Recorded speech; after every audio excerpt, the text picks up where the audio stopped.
사실 이 정도 고통을 줄 정도면 압수수색 영장을 발부받아서 강제로 집안에 들어가서 현장을 적발을 해야 되는데, 또 경찰에서는 명확한 증거도 없고 이 정도 사건에서 영장까지 받아서 집행하려고는 하지 않기 때문이죠. 그래서 해당 사건에서는 민사 위자료는 나왔는데 형사 사건에서는 결국 무혐의로 종결이 되고만 사례가 있습니다. 안녕하세요, 김정현 변호사입니다. 층간소음 문제는 이웃 간에 최근에 살인사건이 발생할 정도로 굉장히 민감한 문제죠. 새벽에도 발소리나 음악소리나 아니면 조금만 지나도 다시 소리가 들리고, 또 너무 화가 나서 또 나도 천장 한번 두드려 줄까 싶은 분들도 많이 계실 겁니다. 오늘은 층간소음 피해자가 절대 하면 안 되는 행동, 그리고 제가 직접 몇 차례 층간소음 소송을 진행하면서 터득한 법적으로 완벽하게 상대방을 압박해서 굴복시키는 방법을 알려드리겠습니다. 끝까지 보시면 소송에서 이기는 증거수집법까지 다 말씀드릴 테니까 참고하시면 되겠습니다. 먼저 층간소음 피해자분들이 흔히 저지르는 실수에 대해서 말씀드리겠습니다. 첫 번째로는 보복성 소음을 발생시키는 겁니다. 가장 많이 하는 실수인데요. 위층이 쿵쿵거리니까 나도 벽이나 천장을 치거나 청소 막대로 쿵쿵거리거나, 아니면은 심지어는 우퍼 스피커를 통해서 더 심한 소음으로 보복을 하기도 합니다. 그런데 이렇게 행동하면 오히려 민사 손해배상 청구나 심한 경우에는 스토킹 처벌법 위반죄가 될 수 있기 때문에 조심하셔야 됩니다. 판결을 보면 위층 피해자가 아래층을 향해서 보복성 소음을 발생시킨 행위에 대해서 한 100에서 200만 원 내의 위자료를 지급한 사례가 다수 있고, 심지어 스토킹 처벌법 위반죄로 고소된 경우도 법원은 청소용 막대로 천장을 반복적으로 두드려서 소음을 발생시킨 행위에 대해서 벌금 200만 원을 선고한 사례도 있습니다. 즉, 피해자였던 내가 오히려 가해자로 역전될 수도 있습니다. 특히 내가 피해자인데 한두 번 그렇게 보복성 잘못을 저질렀다가 오히려 역공을 당하면 너무나 화가 나겠죠. 두 번째로는 화가 나서 위층 현관문이나 이런 걸 두드리러 가시는 분들도 가끔 있습니다. 법원은 층간소음 문제로 다투던 중에 과도와 소화기를 들고 피해자를 폭행 협박한 피고인에게 징역 10월에 실형을 선고한 사례가 있고, 부엌칼을 들고 이웃집 문을 두드리면서 협박한 사건에서 징역 10월에 집행유예 2년을 선고한 사례도 있습니다. 또 직접 찾아가는 행위가 반복되면 스토킹 범죄로도 처벌받을 수 있겠죠. 그렇다면 층간소음이 법적으로 문제가 되려면 어떤 기준을 충족해야 할지 말씀드리겠습니다. 법원은 이렇게 말을 하고 있는데요. 층간소음은 일상생활에 따라서 자연히 발생하는 정도를 넘어서 사회통념상 일반적으로 수인하기 어렵다라고 인정되는 경우에만 불법행위를 구성한다. 즉, 단순히 소리가 들린다고 해서 바로 불법행위가 되는 것이 아니고 도저히 참을 수 없는 정도에 이르러야 한다고 보고 있습니다. 보통 그 기준이 되는 것이 바로 공동주택 층간소음의 범위와 기준에 관한 규칙인데요. 해당 규칙은 층간소음을 크게 두 가지로 나누고 있습니다. 하나는 직접 충격하는 것으로 뛰거나 걷는 동작으로 인해서, 쉽게 이야기하면 발망치라던가 이런 걸 말하는 거고요. 아니면 이제 TV 음향기기라던가 이런 공기 중으로 발생하는 소음에 대해서는 공기 전달 소음으로 분류하고 있습니다. 다만 욕실이나 화장실 다용도실의 급수 배수 소음은 층간 소음에서는 제외되고 있습니다. 그리고 법원은 수인한도 초과 여부에 대해서 소음의 크기, 종류, 피해의 성격, 피해자의 상태, 소음의 유발 행위와 동기, 가해자의 방지 조치 여부 등을 종합적으로 고려해야 한다고 판시하고 있습니다. 자, 그러면 실제로 소송을 제기해서 이기려면 어떻게 해야 할까요? 핵심은 증거 수집입니다. 법원에서 층간소음 손해배상이 인정된 사례들을 보면 공통점이 있습니다. 법원은 피고가 고의적으로 바닥을 두드리는 등의 방법으로 층간소음을 발생시킨 사실이 인정된다며 위자료 150만 원 인정한 사례가 있고, 다른 사건에서는 몽둥이 등으로 바닥을 두드린 행위에 대해서 위자료 한 100에서 200만 원 정도 인정한 사례가 많이 있습니다. 반면에 증거가 부족한 경우에는 제출한 증거만으로는 층간소음을 발생시켰다거나 수인 한도를 초과하는 불법 행위를 구성한다고 인정하기 부족하다고 판결한 사례도 많습니다. 그래서 증거가 제일 중요한데요. 반드시 준비해야 할 증거 목록으로는 우선 소리 녹음 파일, 그 다음에 소음 측정 결과, 소음 일지, 관리사무소 민원 접수 내역 등이 있고요. 추가로 제출할 수 있는 증거는 112 신고 내역, 그 다음에 불면증, 불안장애 등 의료 기록, 그 다음에 이웃 주민들의 진술 등이 있습니다. 특히 이웃 사이 센터를 통해서 공식 소음 측정을 하는 것은 중요한데요. 소음진동관리법에 따라서 한국환경공단 등 전문기관이 층간소음 측정 및 피해 조정 지원을 실시하도록 되어 있고, 해당 기관의 측정 결과는 법원에서 중요한 증거로 활용됩니다.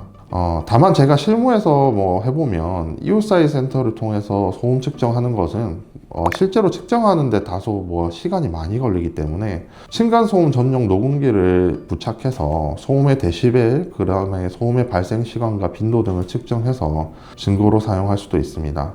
보통 층간소음은 벽면을 타고 흘러 들어오는 고체 진동 소음이기 때문에 일반 휴대전화 등으로는 생각보다 실제 들리는 것보다는 잘 잡히지 않으니까 층간소음 측정 전용 녹음기로 녹음을 하는 걸 추천드리고요.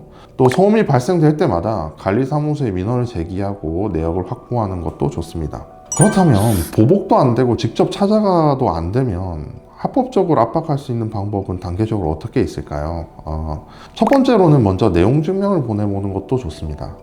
내용은 기와의 층간소음으로 인해서 피해를 입고 있고 즉시 중단하지 않을 경우에는 법적 조치를 취할 수밖에 없다라는 내용을 적어서 발송을 합니다.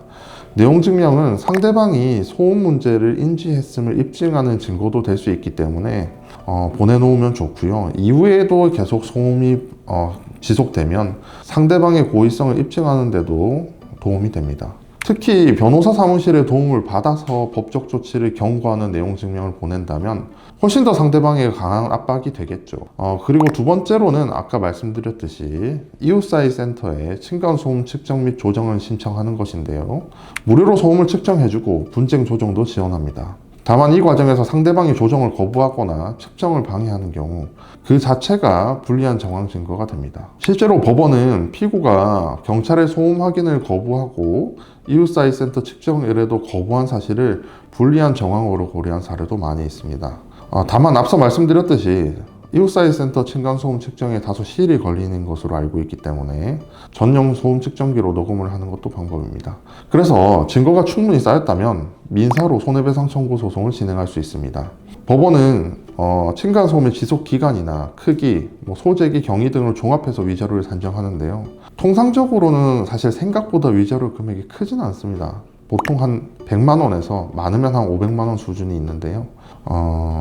저희 같은 경우에는 통상적으로 한 300만 원 정도 내의 위자료를 청구하고 있고, 또 손해배상 청구와 함께 소음 발생 행위 금지 청구도 병행할 수 있습니다.